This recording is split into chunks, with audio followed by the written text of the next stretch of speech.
Hai semua, kembali lagi bersama saya IN Novita Burupinem dari Universitas IB Medan. Kali ini saya akan membahas tentang sistem informasi akuntansi. Langsung saja kita akan membahasnya. Pengertian dari sistem informasi akuntansi. Sistem informasi akuntansi merupakan sekumpulan struktur dan proses yang saling terintegrasi dan bekerja bersama-sama untuk meningkatkan efisiensi dan efektivitas pengolahan data-data transaksi menjadi informasi akuntansi yang andal untuk tujuan tertentu.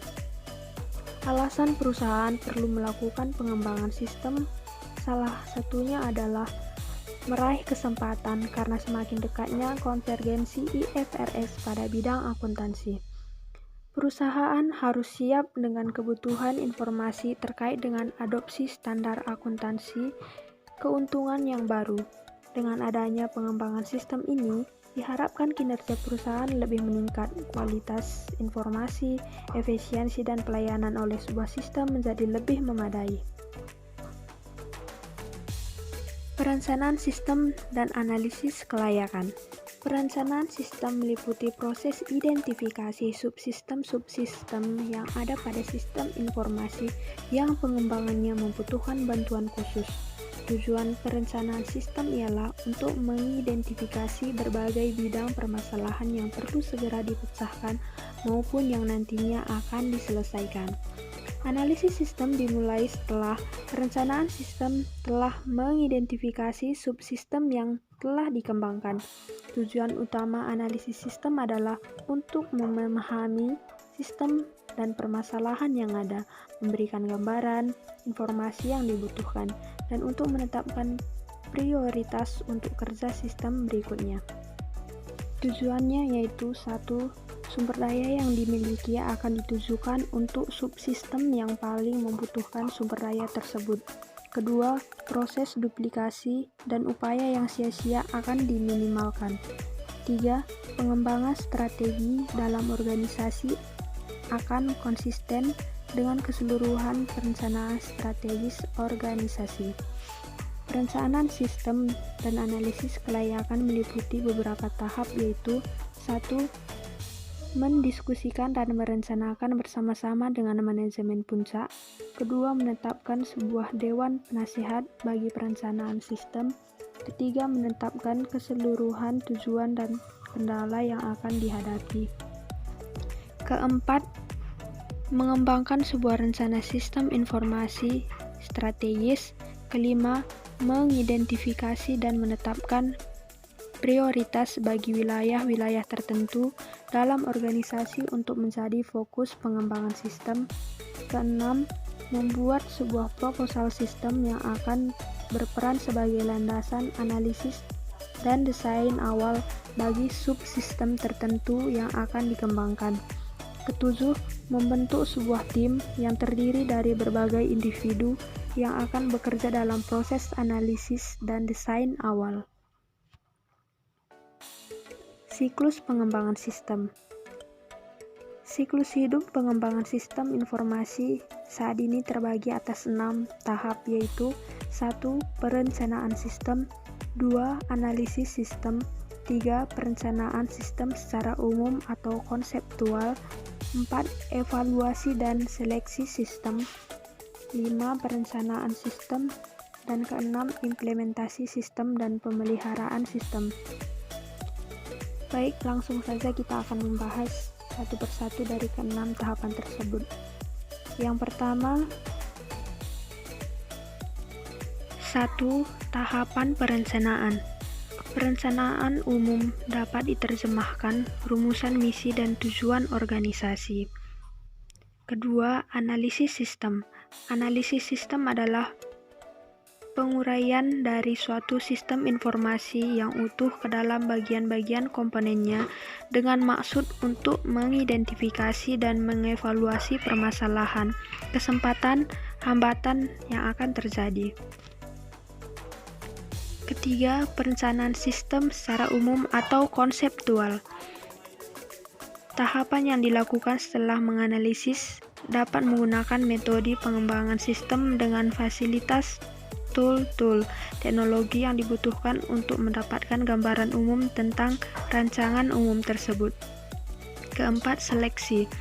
Dari beberapa usulan rancangan sistem terhadap seleksi merupakan tahap pembuatan sistem yang dipilih dengan alasan merupakan alternatif yang tepat untuk organisasi tersebut. Kelima, implementasi. Tahapan konversi sistem dari sistem yang lama menjadi sistem yang baru. Keenam, perawatan. Tindakan penjagaan sistem agar sistem dapat bekerja secara stabil. Pihak yang terlibat dalam pengembangan sistem. Berikut ini merupakan pihak-pihak yang terlibat dalam pengembangan sistem. Yang pertama yaitu manajemen. Tugasnya yaitu memberikan dukungan dan dorongan untuk proyek pengembangan serta menyelesaikan sistem informasi dengan strategi perusahaan. Kedua, akuntan, yaitu tugasnya sebagai pemakai sistem informasi akuntansi, sebagai komite pelaksanaan sistem informasi, mendesain, mengawasi, serta menguji. Selanjutnya yaitu komite pelaksanaan sistem informasi. Tugasnya yaitu merencanakan dan mengawasi fungsi sistem informasi. Selanjutnya ada analisis sistem dan programmer. Analisis sistem mempelajari sistem yang ada, mendesain yang baru, dan membuat spesifikasi yang digunakan oleh programmer komputer. Programmer komputer menulis programmer komputer dengan menggunakan spesifikasi yang dikembangkan analisis. Mengelola siklus hidup pengembangan sistem. 1. Strategi sistem. Langkah pertama dalam SDLC adalah mengembangkan strategi sistem yang memerlukan pemahaman mengenai kebutuhan bisnis strategi dari organisasi. Kedua, inisiasi proyek. Inisiasi proyek adalah proses penilaian proposal sistem untuk melihat konsistensinya dengan rencana sistem strategis dan dievaluasi kelayakannya dan biaya manfaatnya. Ketiga, pengembangan di dalam perusahaan. Langkah pengembangan di dalam perusahaan mencakup analisis kebutuhan penggunaan, desain, proses, dan bisnis data, pembuatan tampilan pengguna, pemrograman aplikasi, serta pengujian dan implementasi sistem yang sudah lengkap. 4. Paket komersial. Jika sifat proyek dan kebutuhan pengguna mengizinkan, kebanyakan perusahaan akan mencari paket peranti lunak komersial yang sudah dikodekan, daripada mengembangkan sistem dari nol. Kelima, pemeliharaan dan dukungan.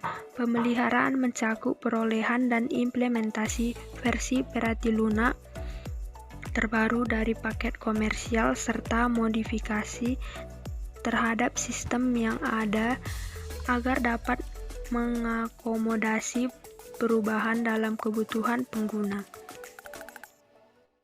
Partisipan dalam pengembangan sistem dapat diklasifikasikan ke dalam 3 kelompok, yaitu 1. Profesional sistem adalah analisis sistem, desainer sistem, dan pemrogram. Orang-orang ini adalah yang membangun sistem. Kedua yaitu pengguna akhir, adalah orang yang akan menggunakan sistem yang dibangun. Ketiga, pemegang kepentingan adalah individu yang berada di dalam atau di luar perusahaan yang berhubungan dengan sistem tersebut, tapi bukan merupakan pengguna akhir. Model pengembangan sistem informasi akuntansi. Terdapat 3 model pengembangan sistem informasi akuntansi berbasis web yang dapat dipilih oleh perusahaan, yaitu waterfall model, iteratif model, dan spiral model. Adapun ketiga model tersebut dijelaskan seperti di bawah ini. Yang pertama, waterfall model. Model di atas merupakan model satu arah yang dimulai dari tahapan persiapan sampai perawatan. Kedua, model iteratif. Perbedaan yang paling terlihat antara model waterfall dengan model iteratif ini adalah proses kerja pengembangan sistem tersebut. Ketiga, model spiral. Model spiral juga dikenal dengan model siklus hidup spiral, adalah siklus hidup pengembangan sistem SDLC yang digunakan di teknologi informasi. Pengembangan software.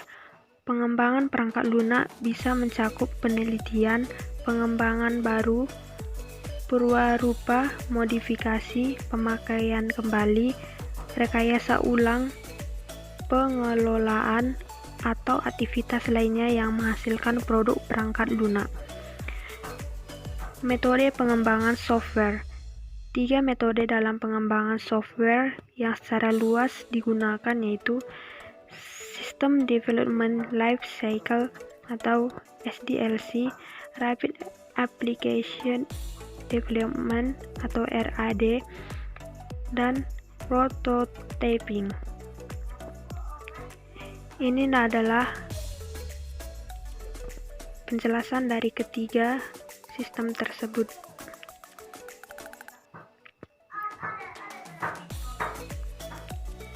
Sekarang kita akan masuk ke desain sistem.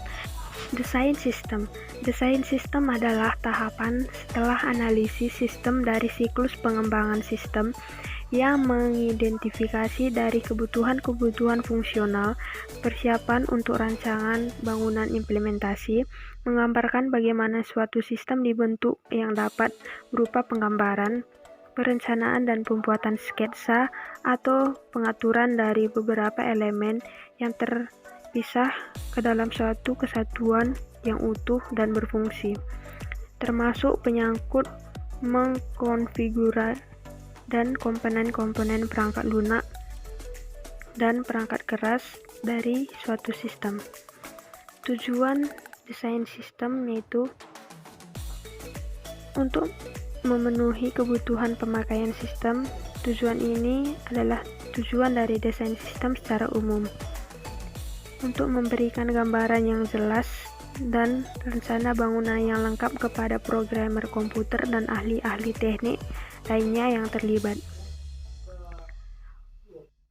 Operasi sistem. Sistem operasi adalah perangkat lunak sistem yang bertugas untuk melakukan kontrol dan manajemen perangkat keras serta operasi-operasi dasar sistem, termasuk menjalankan perangkat lunak aplikasi seperti program-program pengolahan data dan peramalan web. Bagian-bagian sistem operasi. Sistem operasi secara umum terdiri dari beberapa bagian. 1. Mekanisme board, 2. Kernel, 3. Command Interpreter atau shell, 4. Pustaka-pustaka, 5. Drive. Sistem operasi umum. Sistem operasi utama yang digunakan komputer umum terbagi menjadi 3 kelompok besar, yaitu sistem Microsoft Windows, sistem Unix, sistem Mac OS. Terima kasih telah menonton video saya tentang sistem informasi akuntansi. Jika ada kata-kata yang salah, saya mohon maaf karena kita sedang belajar bersama-sama. Terima kasih telah menonton.